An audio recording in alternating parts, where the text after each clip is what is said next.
તો 1 મહિનાનો એક એક દિવસ, એક એક પળ ને એક એક ક્ષણ. અને કાલે અનંતકૃષ્ણ શાસ્ત્રીજીએ એ જ કહ્યું કે ગ્રંથમાં આ શ્લોક બધા ના આવડે કે પુરુષોત્તમ મહિનો એટલે અધિક મહિનો, એમાં અધિક તમે કરો તો અધિકથી અધિક પુણ્ય મળે. પણ બીજું વાક્ય બધા ભૂલી જાય છે કે પાપ કરીએ ને તોય અધિક જ કીધું તું. બધાએ કીધું કે અમારે તમને આજે અમાસ્ય કંઈક દક્ષિણા આપે છે. એ કે મેં તમને કાંઈ સંભળાવ્યું, મેં તમને કાંઈ કીધું? હું દક્ષિણા પણ તમારે આપી જ બધાએ કીધું. વાહ. તો કે મને એક દક્ષિણા આપો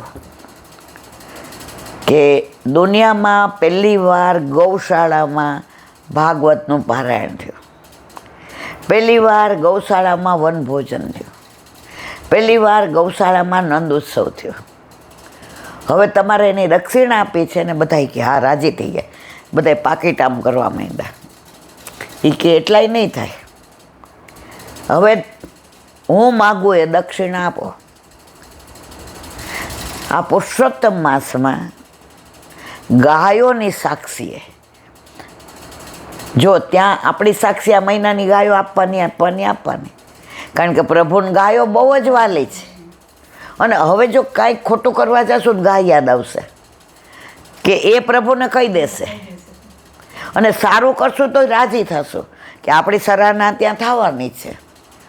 તો એમણે કહ્યું કે બસ તમને બધાને મારી એક જ વિનંતી છે, હું તો નાનો છું, કે તમારે મને દક્ષિણા આપવી હોય તો આજથી નક્કી કરો કે કોઈનું મારાથી સારું નહીં થાય તો નહીં કરું, પણ કોઈનું ખરાબ તો કરીશ જ નહીં, ખરાબ બોલીશ નહીં અને ખરાબ વર્તન નહીં. આ મારી દક્ષિણા. કેટલા જણા આપશો? બધાએ હાથ ઊંચો કર્યો. એટલે હવે કેવું, કોક અપમાન કરે ખીજાય ને, બે વાર વિચાર કરીએ કે આપણે ગાય માતાની સાક્ષીએ ગૌશાળામાં વૈષ્ણવ બ્રાહ્મણ એ લોકો બધા જ કૃષ્ણશંકર શાસ્ત્રીજી, કરદમ ઋષિ, ભાગવત ઋષિ, અનંત કૃષ્ણજી, પેઢી દર પેઢીથી ને બધા જ વૈષ્ણવ, બધાએ બ્રહ્મ સંબંધી, બધાને ઘરે સેવા બિરાજે. તો મેં કીધું એની હાજરીમાં, ગાયોની હાજરીમાં, ગૌશાળામાં, બછડાની હાજરીમાં, ગોવાળિયા આપણે વચન આપ્યું છે બને ત્યાં સુધી કોઈનું સારું થાય તો બહુ સારું, પણ નથી થતું તો ખરાબ તો ના કરવું, સાક્ષી ના બનવું. સાક્ષી બનો ને કર્યા બરાબર જ છે. ઓલા એક બ્રાહ્મણ આમ વૃક્ષ નીચે તપ કરતા હતા. હવે એક ગોવાળિયો ગાયો લઈને આવ્યો. હવે એની ગાય એક લૂંટારો હતો, એણે લઈને દોડ્યો તો લૂંટારાના પગમાં ઠેસ વાગી, અડગથોલિયું ખાઈ ગયો, એટલે આંખ બંધ થઈ ગઈ. તો ઓલી ગાય દોડીને આ ઋષિ હતા ને ત્યાં આવી અને ભાંભરવા માંડી. એટલે ઋષિએ વાલ કરીને કીધું આમ વહી જા. હવે ગાય એમ ગઈ, ઓલો લૂંટારો એ મહારાજ ગાય ક્યાં ગઈ? તી ક્યાં આમ ગઈ તી ક્યાં? આ બાજુ. ખોટું બોલ્યા. ઓલો એ બાજુ ગયો ને એને સર્પદંશ થયો અને લૂંટારો મરી ગયો. ઓલો ગોવાળી આવ્યો, મહારાજ હું ઝાડની ઓથમાંથી ને જોતો હતો, આ લૂંટારો તો જો પાછળ પડીએ ને તો ખૂન કરી નાખે. કેટલાયની ગાયો, કેટલાયને લૂંટા, કેટલાયના દાગીના લઈ ગયો, કેટલાયને મારી નાખ્યા. હે મહારાજ, મારી ગાય તો તમે વાલ કરીને આ બાજુ મોકલી હતી, તો તમે તો અમને શીખવાડો છો કે સત્ય જ બોલાય, તો તમે તો ખોટું બોલ્યા. તો કે ગાયના રક્ષણ માટે ખોટું તો બોલાય પણ જીવે દઈ દેવાય. જો ગાય બચતી હોય તો જીવે દઈ દેવાય. ત્યારે ઓલાએ કહ્યું, મહારાજ આજે સમજણ પડી કે ક્યાં ખોટું બોલવાથી પાપ ન, ગાયને બચાવવી હોય, બ્રાહ્મણને બચાવવા હોય, નિર્દોષને બચાવ, તો ખોટું બોલવામાં પાપ નથી. આ વિવેક છે. હવે સાચું કીધું હોત કે તારી ગાય આ બાજુ ગઈ, તો વલ્લભે એટલે જ વિવેક ધૈર્ય આશ્રય આપ્યો છે ગ્રંથ. આમ કરવું પણ એનો વિવેક રખાય. આજે આપણે અંદર હોઈએ સેવામાં, અને અહીંયા બેંક છે. હવે બિચારા સિનિયર સિટીઝન 1 થી 3 બહુ આવે પેન્શન માટે. હવે પાણી લગભગ ઘણાય માગે, એટલે અમે 1 થી 5 તારીખ અહીંયા માટલું મૂકી દીધું છે. એને અડવા એટલે ના દઈએ, પાછો કોઈ એમ કે આ એઠું ને જૂઠું, એટલે અમે કોઈ માગે એટલે ત્યાંથી આપી દઈએ. હવે એકવાર એક બિચારા બા આવ્યા ને લગભગ 95 વર્ષના હશે. હવે તો બેંકમાં બધે સરસ વ્યવસ્થા છે, આપણે જવાની જરૂર, પણ ઓલું સર્ટિફિકેટ એક દેવું પડે કે અમે જીવીએ છીએ, મારે દેવું પડે 12 મહિને એકવાર, તો એને લઈ આવ્યા. હવે અડગથોલિયું ખાઈ ગયા, હાલવા ગયા તો ડ્રાઈવર લઈ આવ્યો, તો દીકરો નહોતો આવ્યો. હે વલ્લભ, હે વલ્લભ, એટલે હું દોડી જઈને ઊભા કર્યા, પાણી દીધું. મને કે મારું બીપી ડાઉન થઈ, ઠાકોરજીને ધરાવેલી આટલી બધી મિસરી દીધી.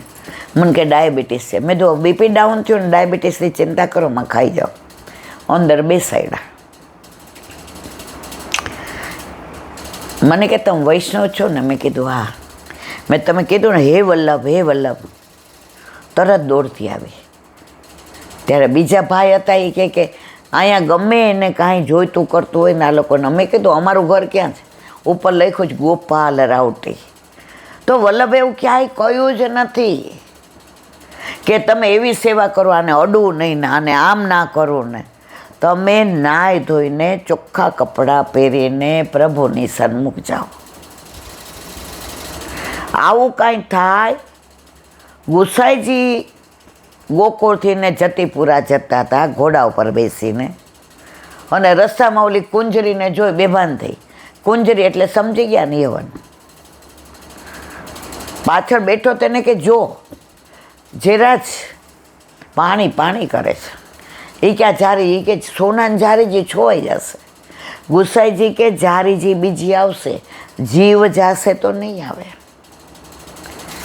આવા આપણા અનેક પ્રસંગો છે, છતાંય બધાય પુષ્ટિ માર્ગને તમે આઘાર્યો ને તમે અમારામાં આઘાર્યો કોઈ કહેતું જ નથી. તુમ આવો રી આવો, તુમ મંગલ ગાવો રી ગાવો. અહીંયા રોજ આટલા વૈષ્ણવ આવતા હતા, કોઈએ કોઈને પૂછ્યું નથી તમે કેવા છો. વૈષ્ણવ હતા એ જ આવતા હતા. બીજે દિવસે 4-5 જણા અન્ય માર્ગે આવ્યા, જોરથી બોલે ને ફોનમાં વાતો કરે ને. વૈષ્ણવ સમજી ગઈ આવા ન હોય. છેલ્લે બોલાવ્યા. મને કે ઘરે શું કરીએ? તો અહીં આવીને બેસીએ છીએ. મેં કીધું તમારે મંદિરમાં બેસવાનું, અહીંયા નહીં. તો વૈષ્ણવ હોય ને એ ક્યારેય કોઈનું ખરાબ કરે નહીં, ખરાબ ઈચ્છે નહીં, અને જો કરે ને ઈચ્છે તો એ વૈષ્ણવ કહેવાય નહીં. હરિરાયજીના વચનામૃત ને હરિરાયજીનું શિક્ષાપત્ર વાંચ્યું હોય ને એ ક્યારેય કોઈને ખોટા શબ્દો વાપરે નહીં. દીનતાનું પ્રતીક એટલે હરિરાયજી. આજે આપણે ભાગવત લેવું છે, નહીંતર હરિરાયજીનો એક બહુ સરસ પ્રસંગ છે કે હરિરાયજી સિંધબાઈ જતા, બધે વિહાર કરતા. સિંધમાં જાય તો સિંધી ભાષા, પંજાબમાં જાય તો પંજાબી ભાષા, ગુજરાતમાં આવે તો ગુજરાતી, રાજસ્થાનમાં જાય તો એ ભાષા, પણ મૂળ ભાષા એમની વ્રજ. વ્રજ ભાષા કે આગે સબ ભાષા છોટી, વ્રજ ભાષા કે આગે सब भाषा छोटी, जहाँ श्याम सुंदर मचल मचल के मांगे दढ़ियो रोटे. प्रभुने व्रज भाषा सिवाय गमे नहीं. व्रजवासी गमे, व्रज भाषा गमे, વ્રજનું જમણ શું? 2 ઝરકી રોટી ને ટેટીકો શાક. વર્ષો પહેલાં ગયા ને ત્યારે ઓલા વૈષ્ણવો, ત્યારે તો આટલું બધા વૈષ્ણવ નહોતા હોતા. લગભગ હું ત્યારે 25-26 વર્ષની આવી, એટલે લગભગ 40-45 વર્ષ પહેલાં તો અમે 7-8 વૈષ્ણવ હતા. પહેલાં તો ગાડી કરવાનું કે એવું હતું જ નહીં, જ્યાં જાય ત્યાં ચાલીને જવાનું. આ રજને આપણો સ્પર્શ થાય. તો ઓલા બા કે આજે એ કે ઠાકોરજીને ઝાંપી જેમ લઈ જઈએ. ઈલા મોટી ઝાંપી તું માથે લઈશ? મેં કીધું હો, બધા ઉંમરવાળા, આપણે 25 વર્ષના, એટલે આપણામાં. મેં કીધું હા. હાલીને મને લાગે છે ચંદ્ર સરોવર આવ્યા કે ચીરઘાટ, ગામનું નામ ભૂલી ગઈ. હાલીને મને કે ઠાકોરજીને વ્રજવાસીને ત્યાં રોગાવું છું. મેં તો હું પૂછવા નહીં જાઉં, આપણે ઓલા ભણેલા ગણેલા ને આમ હોશિયારીમાંથી હાથ. આ વ્રજ શું છે? વ્રજવાસી શું છે? વ્રજવાસીને ઘરનો ટુકડો તો નસીબ હોય એને મળે. મેં તો હું નહીં આવું, અને હું ત્યાં ખાઈશ નહીં. સમજણ નહોતી ને કે વ્રજવાસીના ઘરનો ટુકડો. ઠાકોરજી એના માટે લાલાયિત હતા. 9-9 લાખ ગાયો ને તો વ્રજવાસીને ઘરે માખણ ચોરી કરવા જતા હતા. મેં તો હું બરાબર રહીશ. ઓલા મંગળાબા તમે ઓળખો ને, એ કે પેલા ઠાકોરજીને પધરાવીને હાલ, બધું વ્યવસ્થિત કરીને જા. મેં ના, દાદા રીંગી હતી પેલા બહુ. મેં ના. મને કે ઠાકોરજી તો પધરાવી. ધીમેકથી કીધું. મેં સારો, ખીજાશો તો નહીં આવું. અંદર ખાલી ગયા ને પૂછ્યું ને, લાલા ભોગ આ ગયો ક્યાં? દરેક વ્રજવાસીના ઘરે ઠાકોરજી હોય અને એ લોકો ભોગ, અને એને ત્યાં જે પવિત્રતા હોય, ચોખ્ખાઈ હોય, ભલે ઓલું લીપણ હોય, ગાર હોય, ગાયો હોય, પછી ત્યાં બધું ઘાસ ને બધું પડ્યું હોય, પણ એને ત્યાં અમે ચોખ્ખાઈ જોઈ ને એવી ક્યાંય નથી જોઈ. આપણા ઘરે નથી. ભલે ને હાથ વાર પોતા મારી ઓલો ઘસીને. એટલે એ મંગળાબાઈએ પૂછ્યું, લાલા કો ભોગ આ ગયો ક્યાં? તેરી રાહ દેખે કેસે લાલા કો ભોગ આવે. એના લાલાની હારે હવે મારા માથે ઝાંપી જ હતા. મેં કીધું હું નહીં આવું. મને કે પણ પધરાવ તો ખરી. એટલે મારા ઓલા માથે લીધું. મને કે બેટી લલા કે સાથ પધરા દે. મેં તો આ પાછા જો આ બોલ્યા. પ્રભુ એટલો મને ખેંચી છે. હું બહુ નકામી હતી, બહુ જ. મને મેં કીધું કોકના ઘરે હું માગીને ખવાય. સમજણ નહોતી કે વ્રજવાસી એટલે શું. પછી બધા પ્રભુ લાલન હતા, બધાને પધરા. આપણા ઘરે નહોતા. મારા ઘરે ઠાકોરજી 32 વર્ષ પહેલાં આવ્યા. પેલા જોબ ને નાના છોકરાના ટાઈમમાં ને. પછી મને કંઈક કામ કર, અહીંયાથી બહાર નીકળીશ ને એટલે ચોથી દુકાન આલુ મળશે, બટેકા. મને કે 1.5 કિલો લેકે આ. મેં કીધું આમને મને જ ચીંધવાનું. એટલે મંગળાબાઈએ કીધું કે એમના પૈસા ન લેતી. મને પ્રભુ એટલી કૃપા કે પૈસા સારા કામમાં વાપરવાની એટલી ખબર પડતી હતી. એટલે મેં તો સારું લઈ આવું. બટેકા ને કોથમીર ને મરચાં ને આદુ ને બધું લઈ આવીએ. મને કે લે હવે ટોકરી કર. હવે મારે ત્યાં ઊભું નહોતું રહેવું, પણ ઠાકોરજીની લીલા તમે જુઓ. બધું કર્યું. પછી એણે 2 જણની રોટી અને ટેટેનું શાક ઠાકોરજીને માટે બનાવ્યું, અને આ અદકીમાં બનાવ્યું. ઘઉંના ઝીણા લોટનો માનભોગ. ઘઉંના ઝીણા લોટનો માનભોગ, એ ગાયના દૂધમાં, ગાયના ઘીમાં. અને 40-45 વર્ષ પહેલાં હાથે દળેલું. મેં કીધું મને જરાય ન ભાવતો ગાયના ઝીણા લોટનો શીરો. જોવ જ નહીં હામું. બનાવ્યો અને ભોગ ધરાવ્યો. 2 જણની રોટી, ટેટેનું શાક, પછી ઓલી મથનીમાં દહીં હતું. અને એ લોકોના સંધાના બહુ સરસ હોય. વ્રજવાસીના ઘરના વ્રજના સંધાના જિંદગીમાં એકવાર ધરાવેલું લેવું. તમારે 3 સ્ટાર ને 5 સ્ટાર હોટલનું કાંઈ ના આવે. બધું ધરાવ્યું ને પછી તો ઠાકોરજી આરોગે વાજો લઈ આવીને જે નાચ્યા ને ગાયા, પ્રભુના હાથમાં 2 હાથે કોળ્યા. ધીમે ધીમે મને ગમવા માંડ્યું. ઓલી ગાર હતી ને તો બધાને પાથરવાનું, મંગળા બાકે ના પથરાય નહીં, બધા એમના બેઠા. અને પછી ભોગ સરાવી મંગળા બાકે અમને ખાલી દુનામાં આપજો. એ કે શું દુનામાં, બેઠ જાઓ. અમે 9 જણા એને ત્યાં. મને 1% ઈચ્છા નહોતી. મેં કીધું અહીંયા ખાવાનું, આમ રોટલા, આમ. એ સો સ્વાદ હમ કબહુ ના ચાખ્યો, સુન ગોકુલ કે નાથ. તો મારી બા એવું કહેતી હતી કે વ્રજવાસીના ઘરનો ટૂંક. જ્યારે વ્રજમાં જાઓ ત્યારે ત્યાર પછી અમે બે જેટલી વાર ગયા છે અને મારી ભેગા જેટલા વૈષ્ણવ આવ્યા અવશ્ય. અને આ લોકોનો સ્વભાવ કેવો વ્રજવાસીનો. આપણે આ વખતે ક્યાં કરહલા ગયા હતા, કરહલા ગયા. હા, અને એને શું બનાવ્યું, આલુ પરોઠા, આલુ પરોઠા અને દહીં સવારના કલેવુમાં, અને બપોરે 2 જણની રોટી. એટલે પહેલાં અમને બેને જ જોઈ, અને રીમા હતી. એટલે મેં કીધું ક્યાં કરો મૈયા, બેઠ જા. ખાટલામાં બેસાડ્યા. એટલે આમણે મને કીધું એમનું આટલું જોઈ એટલે તો એ કે ઊભી થઈ જાય.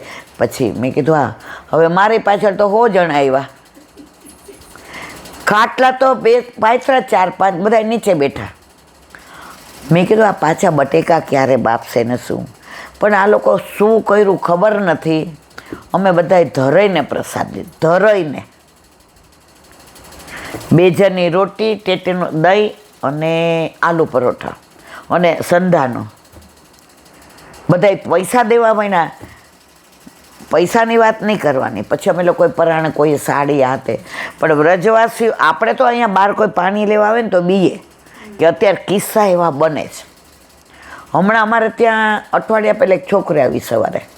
એ કે મારા મોબાઈલમાં ઓલું શું ચાર્જિંગ ખલાસ થઈ ગયું, તો તમારું ઓલું આપો ને. અમારા ઘરવાળા તો ભોળા ઊભા થઈ ગયા. મેં તો બેસી જાઓ. મેં ચલે નીકળ. અત્યારે ખરાબમાં ખરાબ પરિસ્થિતિ આ છે મોબાઈલને. પણ મારો કહેવાનો આશય એ છે, વ્રજવાલું રે વૈકુંઠ નહીં આવું, વ્રજવાલું રે વૈકુંઠ ત્યાં કાન કુંવર હું ક્યાંથી લાવું, ત્યાં કુંવર હું ક્યાંથી લાવું, વ્રજવાલું રે વૈકુંઠ નહીં. આજે અવાજ જો 1 મહિનો ન બેઠો. આ ગાયોનું સાનિધ્ય ગયું, ગૌશાળા, ગોબર, ગૌમૂત્ર. ત્યાં હોત તો પાછું અહોંગરો લાગે છે.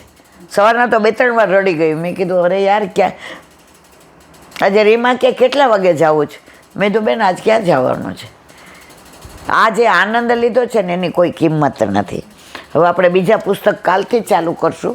આજે બેન આવ્યા છે એમના 10મ સ્કંદ, એટલે આજે 10મ સ્કંદનું પેલું કરીએ.